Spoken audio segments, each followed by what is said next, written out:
وہ شیخ سعدی نے ایک عجیب واقعہ لکھا ہے. اس نے لکھا ہے کہ ایک بادشاہ بیمار ہو گیا اور بیماری اس نہج پہ پہنچی کہ شاید مرنے کے قریب ہوا. ہر طرح علاج معالجہ کیا لیکن وہ بچا نہیں اور بیماری بڑھتی گئی. اخیر میں یہ مشاورت ہوئی کہ بادشاہ کی موجودگی میں ایک انسان کو ذبح کر دیا جائے اور بادشاہ کی بیماری اس کو منتقل ہو جائے.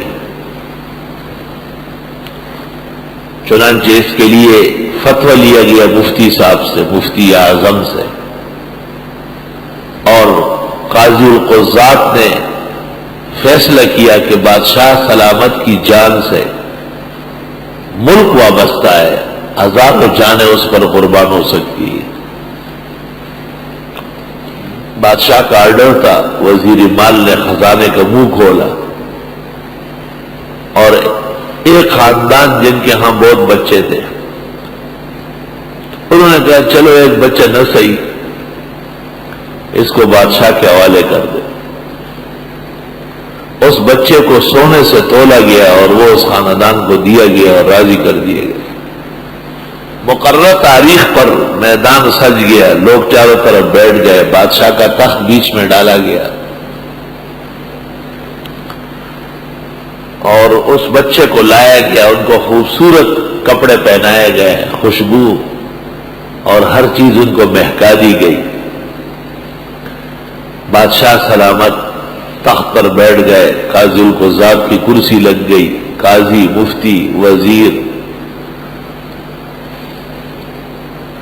بادشاہ کی بیماری کا اعلان ہوا. پھر وزیر نے کہا اس کے لیے تدبیر کی گئی. حکیم حاذق نے ایک انسان کو قربان کرنے کا کہا ہے.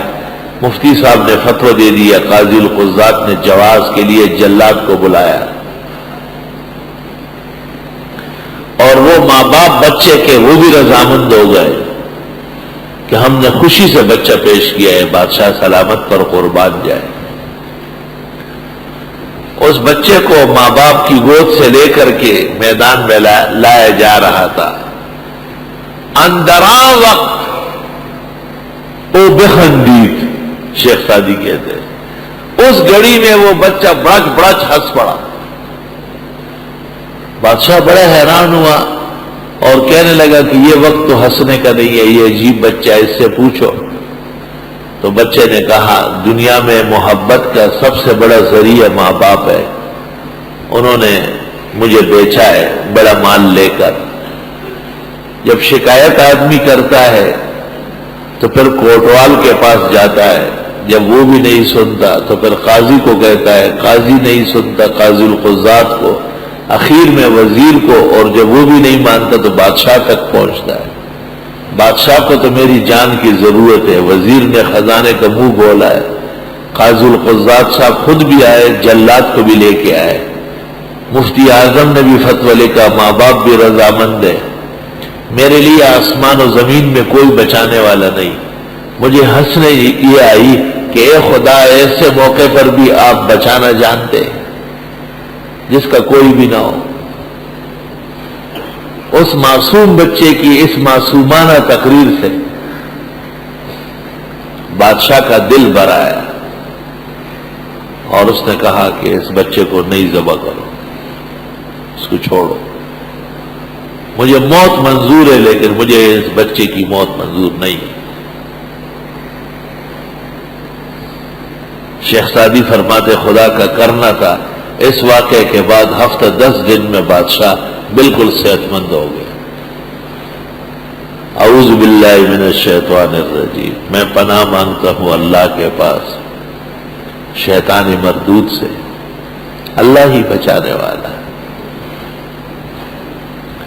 میں ایک ایسے راستے سے گزر رہا تھا جہاں سے مجھے نہیں جانا تھا.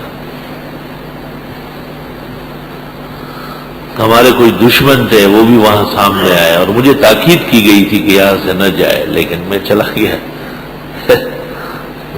بالکل رات کا وقت، مغرب سے بعد جنگل دشت کا ماحول اور دشمن مکمل طور پر مسلح ہتھیار کے ساتھ وہاں آیا. اور چند دن پہلے ہی ایک واقعہ ہو چکا تھا. میں نے اعوذ باللہ من الشیطان الرجیم پڑھا اور دل میں یہ سوچا کہ اگر آپ بھاگے بھی تو یہ پیچھے سے گولی ماریں گے، اور گولی پیچھے لگے تو بہتر یہ کہ سر یا سینے میں لگے. موت تو ایک دفعہ ہوتی ہے، اللہ نے جیسے لکھی ہے ایسی آئے گی. اور خدا سے میں نے کہا بچا. انہوں نے آپس میں میٹنگ کی اور میٹنگ کرنے کے بعد سیدھے گزر گئے اور پھر ہمیں کھلوایا کہ اتنی زیادتی مناسب نہیں ہے کہ آپ ہمارے اوپر سے گزرتے. ایسے حالات. اعوذ باللہ من الشیطان الرجیم. میں پناہ مانگتا ہوں اللہ تعالیٰ کے پاس، یعنی پناہ مانگتا ہوں اللہ سے کہ خدا تو پناہ دے شیطان مردود کے شر سے. حدیث شریف میں ہے ایک شخص غصہ ہو گیا دوسرے پر بہت شدید. آپ نے فرمایا، بخاری میں ہے، انی لأعلم کلمۃ لو قالها لذهب عنه ما یجد. مجھے ایک کلمہ ایسا معلوم ہے کہ اگر اس نے پڑھ لیا یہ سارا غصہ ختم ہو جائے گا. اعوذ باللہ من الشیطان الرجیم. بعض ہمارے طلباء اور رفقاء یہ کہتے ہیں کہ دقت اور گرانی کے ماحول میں ہم تو اعوذ باللہ پڑھتے ہیں، ہمیں فائدہ نہیں ہوتا. تو اصل بات یہ ہے کہ فائدہ تو یقینی ہے کیونکہ نص قطعی ہے. البتہ یہ دیکھنا ہے کہ کتنا پڑھنا مفید ہونا چاہیے. یونس علیہ السلام نے مچھلی کے پیٹ میں ایک ہی دفعہ پڑھا ہوگا لا الہ الا انت سبحانک انی کنت من الظالمین، وہ باہر آئے. اور ہم 1.25 لاکھ مرتبہ پڑھتے ہیں، کبھی کبھی 3 4 مرتبہ 10 مرتبہ 1.25 لاکھ پڑھواتے ہیں، تب جا کر کے ہماری شنوائی ہوتی ہے. اس کی مثال ایسی ہے جیسے آپ جانتے ہیں کہ چینی میٹھا کرتی ہے.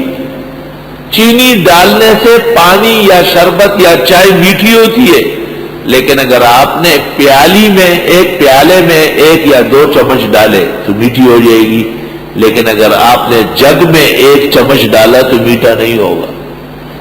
اور اگر آپ نے بالٹی میں اور دیگ کے اندر 5-10 چمچ بھی ڈالے تب بھی میٹھا نہیں ہوگا.